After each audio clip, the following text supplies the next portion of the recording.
Olá, irmãos, a paz do Senhor, tudo bem com vocês? Hoje nós estamos no dia 6 dos 7 dias da bênção, né? Então nós estamos vendo aí palavra e oração todos os dias, né? Então amanhã vai ser o último dia e nós vimos até agora vários exemplos de homens que lutaram pela sua bênção. Todos eles lutaram. Nós vimos aí sobre Josué no primeiro dia. Vimos que Josué ele creu que Deus iria com eles trazer a vitória em qualquer situação. Então, quando eles estavam lá em frente, diante do povo de Israel, para dar o relatório de como foi a conferência que eles fizeram lá na terra de Canaã, para ver se era possível ser tomado, se não era, para ver qual estratégia eles teriam que fazer. 12 homens fizeram isso, 12 da tribo do povo de Israel. Um de cada tribo. E entre eles estava Josué, Caleb e outros 10. E quando eles foram ver a terra, tinha lá os gigantes vivendo na terra. O que aconteceu? 2 dentre esses 12 falaram, não, tem gigante, tem, mas também tem muito fruto nessa terra. A terra é uma terra fértil. Então nós devemos tomar posse, é nosso. Deus nos deu essa terra. Então nós devemos ir lá e arrancar os gigantes de lá. Só que os outros 10 se amedrontaram por causa dos gigantes. Eles tiveram medo. Então eles começaram a colocar palavras de derrota para o povo. Palavras negativas. Quantas vezes a gente não ouve diariamente? Palavras negativas, pessoas falando, tentando colocar medo, tentando colocar obstáculo na sua frente diante da bênção. Então nós não devemos agir dessa forma não, irmãos. Nós devemos ser guerreiros como Josué e Caleb. E por isso Deus deu a terra somente a Josué e Caleb, dentre esses 12. Todos os outros que falaram palavras de derrota, os 10, que foram tomados pelo medo, Deus não abençoou. E também a parte do povo que ficou do lado dos 10 também, se lamentando, murmurando, eles também não tomaram posse. Então nós devemos tomar posse ousadamente, nós devemos ser ousados, nós devemos crer que enquanto Deus estiver conosco, nós só teremos vitória, mesmo que a gente olhe em nossa volta e pareça que a gente está no deserto, mesmo que tudo falar que não, ainda assim nós temos que dar glória a Deus e avançar. Mesmo que o mundo não vai querer que você vá para frente, então o mundo vai querer que você vá para trás. Mas só que quem vive pela fé, vive para frente, sempre diante, sempre disposto. E eles venceram, Josué, Caleb e o povo que permaneceu com eles, que eram os menores, né, que naquela época, que eles deram o relatório, que eles falaram a opinião deles, que eles deveriam tomar posse da terra. As crianças, elas conseguiram tomar posse depois que ficaram adultas. Agora, aquele povo que murmurou, todos eles morreram no deserto. Por quê? Porque era uma promessa de Deus e eles não aceitaram. Aí a gente viu, depois de ver sobre Josué, no outro dia nós vimos sobre Jacó. Viemos 2 dias sobre Jacó. E vimos que Jacó teve um sonho de uma escada que subia para os céus, com anjos subindo e descendo, e ele viu Deus fazendo a promessa a ele. E também nós vimos no outro dia Jacó tomando posse, agarrando a bênção, segurando o anjo e não soltou até ser abençoado. Olha, mais um espírito de valentia, mais um espírito que agrada a Deus. É esse espírito da luta, da batalha, pessoas que batalham pela sua bênção. É assim que nós devemos ser. Nós não devemos desistir não, nós devemos perseverar em seguir ao Senhor.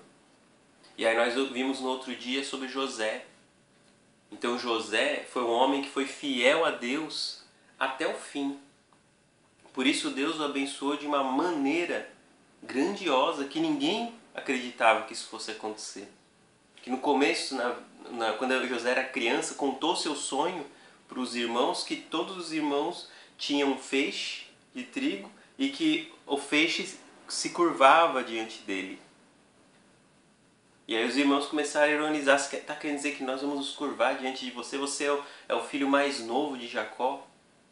Os outros irmãos, né, os outros filhos de Jacó. E aí eles venderam José para o Egito, para ser escravo lá. Mas mesmo como escravo, mesmo lá ele prosperava, ele crescia. Por quê? Por causa da fidelidade que ele tinha com Deus. Sem fidelidade, não adianta, a gente não consegue tomar posse da bênção. E aí nós vimos no último dia, ontem, né? Nós vimos ontem, sobre Moisés, que também foi um homem valoroso. Ele foi chamado para abençoar o povo. Ele não foi só chamado para ser abençoado. Nós queremos ser chamados para ser abençoados, e nós somos. Mas ele foi chamado para abençoar o povo. Olha, Deus queria usar Moisés para libertar o povo que estava no Egito. E o povo estava no Egito há 400 anos, havia 400 anos clamando a Deus. Às vezes você está na situação também, está clamando a Deus e nada acontece, mas saiba que é tudo no tempo de Deus. Deus está preparando a bênção. Deus precisou preparar Moisés para libertar o povo e nesse tempo o povo estava clamando. Então com vocês é a mesma coisa. Muitos são chamados para abençoar o povo. Então você, por exemplo, está sendo chamado agora.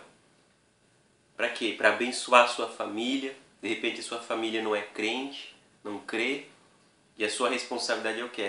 É dar um bom testemunho para que as pessoas vejam Deus em você.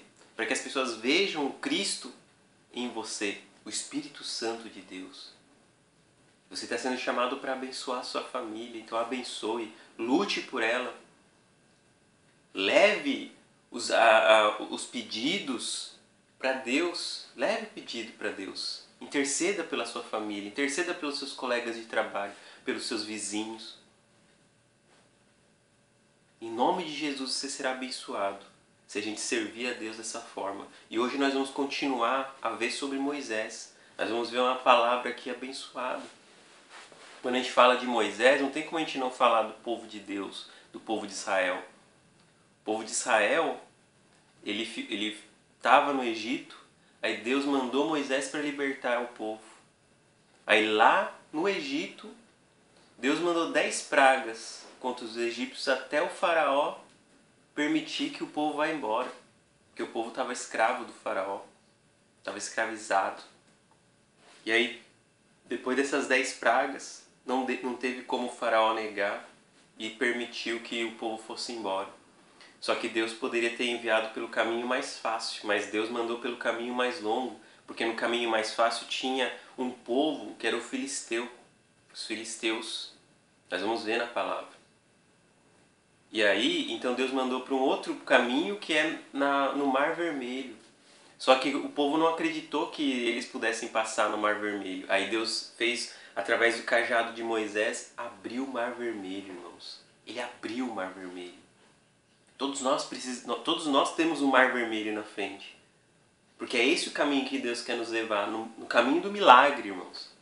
O caminho do milagre é o caminho que Deus quer nos levar, porque o milagre glorifica a Deus. Então Ele vai levar pelo caminho que você vai ter a certeza que só Deus pode fazer o milagre. Você vai ter certeza disso. Que só Deus pode te levar para o bom caminho. Só Deus. Ele vai te levar para um deserto. Para quê? Para você reconhecer que só Ele é Deus. Só Ele é digno de honra e glória. Só Ele é capaz de te socorrer. E Ele vai te socorrer em nome de Jesus. Nós estamos aí nesse propósito aí, né? Então Deus abriu o Mar Vermelho, mas depois que passou esse obstáculo, o Mar Vermelho, o povo achava que ia ser só alegria. Mas aí depois do mar tinha ainda um deserto, irmãos.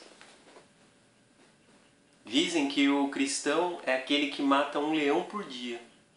Então o primeiro leão do povo de Israel, se a gente for pensar dessa forma, era o Egito. Era um leão que Deus, através de Moisés, matou o leão lá.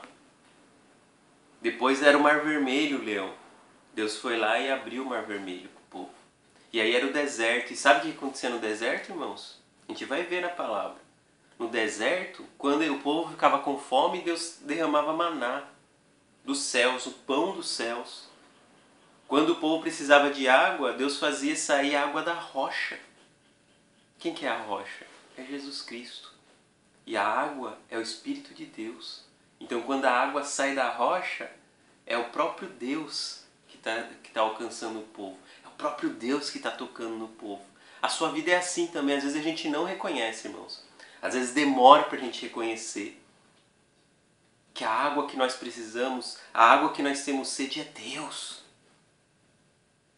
Às vezes demora para entender que a comida que nós precisamos é Deus. Às vezes demora, irmãos, mas às vezes demora para a gente reconhecer que o ar que nós precisamos para respirar é Deus. Mas vai ter uma hora que vai ser intransponível um obstáculo na sua vida. Vai parecer que não dá para passar. Mas aí Deus vai se mostrar através disso. E essa geração do povo de Israel que estava no deserto era um povo que era marcado pela vitória, era marcado pelo milagre. Porque eles viam, quando eles estavam com fome, descia maná do céu. Quem que podia fazer cair maná do céu? Deus. Aí a água sair da rocha, só Deus. Codornizes, que são aves saindo das águas, só Deus, irmãos. Ele não estava fazendo as codornizes da terra e bem para ele. Estava saindo das águas, quer dizer, é um milagre. Aí vamos ver mais. E essa é a marca da vitória no povo de Israel. E a gente tem que reconhecer. Muitos do povo de Israel não reconheceram. Lamentavelmente. E vão perecer no deserto. Então nós temos que seguir o exemplo daqueles que perseveraram. Olha só a palavra. Vamos ler Êxodo capítulo 13, versículo 17. A palavra diz assim: Deus guia o povo pelo caminho. Esse é o subtítulo. E começa assim: E aconteceu que, quando o faraó deixou ir o povo, Deus não os levou pelo caminho da terra dos filisteus, que estava mais perto. Porque Deus disse: para que porventura o povo não se arrependa vendo a guerra e tornem ao Egito. Quer dizer, para o povo não ficar com medo dos filisteus e voltarem, Deus fez com que eles fossem para um outro caminho e não pela terra. Deus conhece o nosso coração, irmão. Deus não dá tentação que a gente não possa suportar. E se Deus deu esse livramento de não levar o povo pela terra dos filisteus, é porque Deus sabia que o povo não aguentaria. Nós também, se nós estamos sofrendo alguma provação hoje, nós estamos sofrendo porque Deus sabe que nós aguentamos. Porque se nós não aguentássemos, Deus não ia nos levar por esse caminho. Mas o caminho de Deus é sempre árduo, irmãos. A porta é uma porta estreita, a porta para Deus. Deus não poderia colocar uma porta larga para nós? Poderia, mas Ele falou que a porta da salvação é a porta estreita, poucos passam por ela. Só que agora larga e espaçosa é a porta da perdição. E muitos passarão por ela, uma multidão vai passar pela porta da perdição. Que é a porta do mundo, que é fácil. Mas a porta de Deus, irmãos, o caminho de Deus, quem quer seguir a Deus, não é fácil. Já digo a você. Mas vale a pena, porque quando a gente passar pela porta estreita, depois que a gente passar por ela, que é a nossa vida, nós vamos ter a vida eterna. E a vida eterna é essa, que conheçam a Deus como único e legítimo Deus e é o seu Filho Jesus Cristo. Está lá em João isso. Que a vida eterna é essa, conhecer a Deus. Tem algo melhor do que isso? Tem um prazer maior do que conhecer a Deus? Deus se mostrar dia após dia. Não foi isso que Deus fez com o povo de Israel? Todos os dias Deus se mostrava através do milagre. Através da sua glória, irmãos. Mas olha só, continua assim. Mas Deus fez rodear o povo pelo caminho do deserto, perto do Mar Vermelho, e subiram os filhos de Israel da terra do Egito armados. Olha só. Então Deus fez o povo andar pelo caminho do Mar Vermelho. para que o povo visse a glória de Deus. Ó. E olha só, e tomou Moisés os ossos de José consigo, porquanto havia este estreitamente juramentado aos filhos de Israel, dizendo: certamente Deus vos visitará, fazei, pois, subir daqui os meus ossos convosco. Então, José, antes de morrer, lembra de José que a gente estava falando esses dias? Antes dele morrer, ele pediu ao povo que levasse os ossos dele, porque ele sabia que Deus ia tirar o povo do Egito. Então José pediu isso, que levasse os ossos dele para a terra prometida. Olha só, era uma profecia. Assim partiram de Sucote e acamparam em Etã, à entrada do deserto. E o Senhor ia adiante deles. Olha que bênção, irmãos. Então o povo foi fugindo, não fugindo, né? Foi liberto do Egito, e fala que Deus ia adiante deles, irmãos. Deus ia adiante deles. Coloca Deus na frente de tudo, irmãos. De tudo que vocês fizerem, irmãos. Deixe Deus ir adiante de vocês, porque Ele abre portas, portas de bronze. Ele arrebenta com portas de bronze. Ele arrebenta com trancas de ferro. Não tem ferrolho que aguente o poder de Deus. Não tem inimigo, não tem gigante que aguente, que suporte o poder de Deus. Se Deus estiver com vocês e está, onde vocês forem, vocês serão abençoados. Onde vocês forem, Ele vai te guiar. Então Deus ia diante do povo de Israel no deserto, no deserto. A gente não poderia pensar assim, por que Deus não ergue uma floresta, não ergue um bosque, não ergue um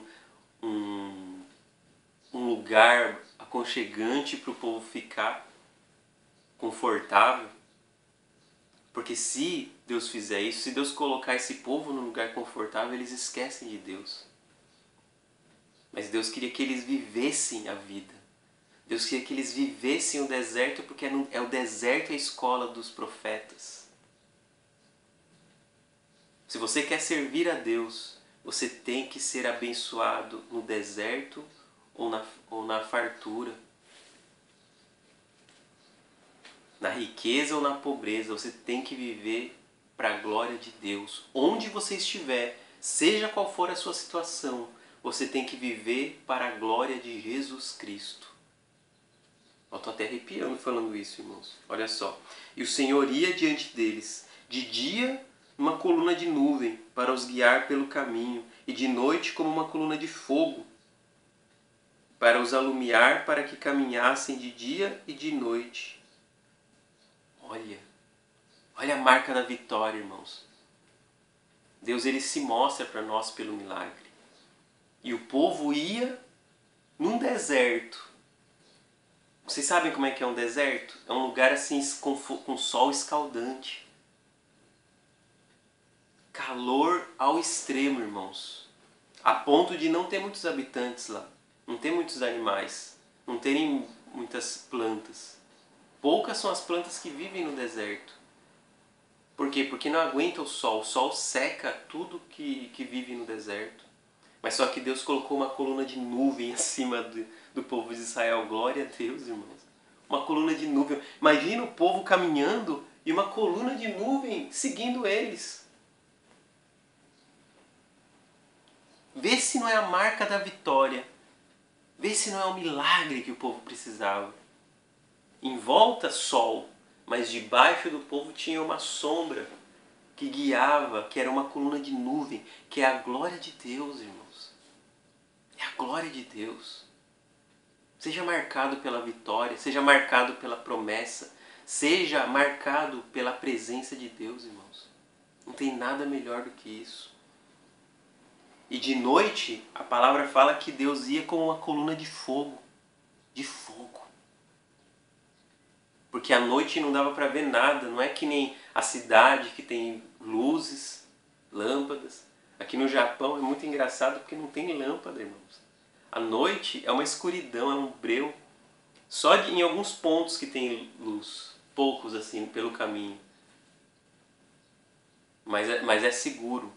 Não é que nem no Brasil, que mesmo com um monte de luz, bem iluminado, você anda com medo pelas ruas. Aqui a gente não tem medo. Então, olha só. Então o Senhor ia diante deles, de noite com uma coluna de fogo. Para quê? Para que o povo visse o caminho que eles estavam percorrendo. E para que o povo pudesse seguir essa luz, esse fogo. Sabe quem é esse fogo, irmão? É Jesus. Jesus. É a presença de Deus. Quando a gente está com Deus, se a gente viver nas trevas, a gente vai ter uma luz para seguir. Aleluia. Glória a Deus.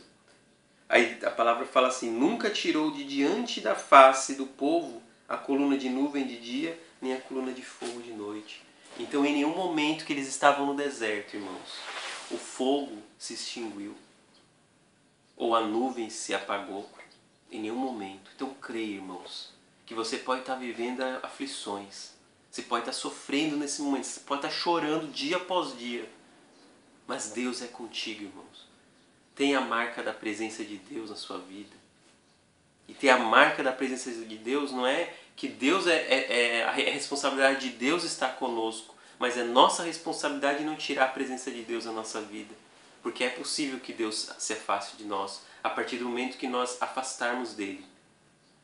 Cada vez que nós nos afastamos de Deus, Deus vai se afastando de nós também. Então não deixa esse fogo se extinguir, não, se apagar. Não deixa o fogo da fé do seu coração se apagar. Nada, não deixe nada. Porque a bênção está chegando, irmãos. Porque o povo caminhou, mas demorou, mas conseguiu tomar posse da bênção com Josué. Então olha só que bênção. Você também do mesmo jeito, irmão. Não morra, não deixe a marca de Deus sair da sua vida. Que é lamentável quando isso acontece. Tá bom? Então Deus te abençoe. Feche os olhos, irmãos. Feche os olhos. E põe a mão no seu coração. Pense em Deus nessa hora. Eleve o seu pensamento à promessa que Deus te fez. E Deus te fez uma promessa que eu não sei qual é, mas Deus e você sabem. E vamos orar. Senhor Deus e amado Pai, o tema da palavra de hoje, Pai, é seja marcado pela vitória. E a nossa vitória só pode ser conquistada através da sua presença, Pai. Porque a tua palavra disse que durante o dia o Senhor ia como uma nuvem acima do povo. E de noite o Senhor ia como um fogo para iluminar o caminho do crente. E da mesma forma hoje, Pai, não é diferente. Porque o Senhor não muda, o Senhor é constante, o Senhor é intenso na nossa vida. A nossa vida é marcada pelo milagre e muitas vezes nós esquecemos disso. Então não deixe nos esquecer, Pai. Não deixe nós esquecermos da sua promessa, não deixe nós esquecermos da tua presença. Seja conosco dia após dia, Pai. Seja conosco, Pai, de dia e de noite. De dia, meu Deus, através de uma sombra protetora, nos proteja, nos dê livramento. E de noite como o fogo que nos ilumina. Seja na nossa vida, dia após dia, Pai. Que todos os passos que nós dermos seja guiado pela sua vontade, Senhor, pela sua decisão. Nos dê a sua vontade, Pai. Nos mostre qual é a sua vontade para que possamos segui-lo, Senhor. Onde estivermos, nós iremos te seguir, meu Deus. Nós iremos perseverar em seguir ao Senhor para tomar posse da bênção. Então libera hoje, Pai. Assim como o Senhor liberou o povo do Egito, meu Deus, nós pedimos que o Senhor libere a cura para quem precisar de cura. Libere a salvação, meu Pai, para quem precisar de salvação. Toca na vida da nossa família, entra na nossa família, Senhor. Em nome do Senhor Jesus, nós pedimos que o Senhor abençoe. Aonde estivermos, nos guarde, Pai. Nos dê prosperidade, paz. Nos dê paz de espírito, Senhor. Porque o Senhor é o príncipe da paz. Jesus Cristo é o nosso Salvador. Então seja o nosso Deus, Pai, porque nós queremos ser os seus servos, queremos ser os seus amigos, Senhor, em nome de Jesus. Muito obrigado por tudo, Pai. Olha, irmãos, tome posse da bênção, mas para isso você tem que ser a marca da vitória. Você tem que manter essa marca na sua vida, não desistindo, buscando, perseverando, como todos os homens que nós vimos até hoje. Amanhã é o último dia da bênção. Então não perca o próximo vídeo. Se você gostou, curte no Facebook, clique em gostei no YouTube. Inscrevam-se no canal do YouTube que nós temos aqui, no vlog Bênçãos no Japão. e seja abençoado, irmão. Compartilhe o vídeo para que outras pessoas também possam ouvir a palavra de Deus, para que outras pessoas possam ser evangelizadas, mesmo que no meio digital. Mas Deus nos deu essa tecnologia para que nós usássemos, irmãos. Foi o homem que fez, mas só que Deus deu inteligência a esses homens para que a internet fosse feita, para que nós também possamos pregar dentro da internet. Muitos fogem da internet. Muitos falam, não é a vontade de Deus. Mas, irmãos, em toda a história da humanidade, Deus usou a tecnologia para alcançar o povo. Seja no monte onde Moisés trouxe as 2 placas de pedra com os 10 mandamentos. Seja nos pergaminhos dos profetas que eles escreveram naquela época. Eles escreviam através de pergaminhos os livros da Bíblia, que estão na Bíblia hoje. Então Deus usou essa tecnologia, era a tecnologia daquela época. Depois Deus usou o livro para fazer a Bíblia. Porque como inventaram a prensa, Gutenberg que inventou, e aí eles puderam prensar página por página da Bíblia. O primeiro livro que foi publicado na história da humanidade, irmãos, foi a Bíblia. E se você for ver hoje, a Bíblia é o maior best-seller que existe na face da Terra. Ele é vendido em todos os países, na maioria, né? Em todo o mundo a Bíblia é vendida, ela é consumida, ela é compartilhada. Nós vemos a Bíblia hoje, a Bíblia digital, online. Nós abrimos aplicativos, podemos abrir a Bíblia. Então Deus usa a tecnologia para que as pessoas possam ter acesso à palavra de Deus. Então nós devemos usufruir dela. Mas do bom jeito, de um jeito certo, tá? Para a glória de Jesus Cristo. Não façam coisas erradas na internet. Tá bom? Então, ó, Deus abençoe vocês, cada um de vocês. Tenha uma ótima semana. E eu voltarei amanhã para pregar o último dia, palavra e oração dos 7 dias da bênção. Amém? Deus te abençoe, irmãos. Deus te abençoe.